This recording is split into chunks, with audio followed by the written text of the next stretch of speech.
Intellectual disability involves a number of significant skill limitations. People with an intellectual disability have cognitive limitations that may also result in physical limitations. The social and structural disconnection faced by people with an intellectual disability, often on a daily basis, is evident in the significantly lower participation rates of people with a disability in sport and active recreation than that of the general population. In researching this disconnection, two broad approaches to understanding disability have been formed: the medical and social approaches. The online coach course takes a social model approach to understanding access to sport for people with an intellectual disability. In the medical model, the individual's impairment, intellectual disability in this case, is the reason they cannot participate fully in social life. Alternatively, the social model identifies disability as the product of the disabling social environment and the negative attitudes.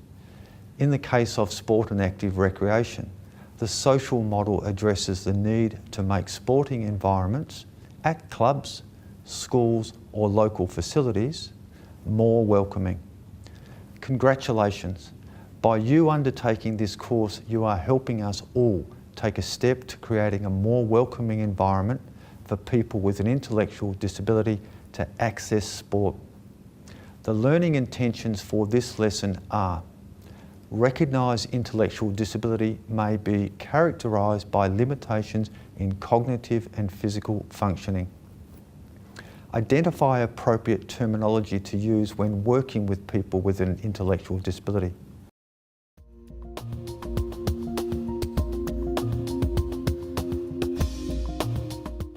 I'm Jeff Walkley, National Disability and Diversity Manager with Belgravia Leisure.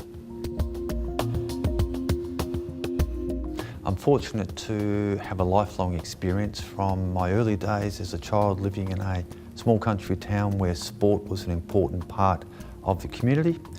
I first encountered people with a disability living in that community. From then onwards, I found opportunities to work with and support people to connect with sport, because sport is part of life.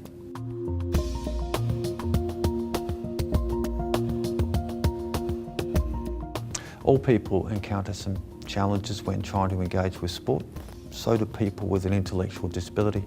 My experience has shown that sometimes they just don't know what's available in their local community. On occasions, they need support from others to connect to what's available. They may not feel confident that they'll be welcomed and be able to enjoy and be successful at the sporting activity. And sometimes they just don't have enough money. So all of those things combined mean that on occasions it's difficult to connect with sport.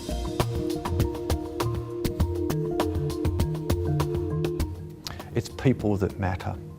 We need staff, we need volunteers who are engaging, who provide a welcome and support to people so that they can connect with the opportunity that they're seeking. Those people should look upon the positive aspects of sport and how important it is for every person. Recognise that every person approaches sport from a different context and with a different range of abilities. That happens for all people. It also happens for people with an intellectual disability.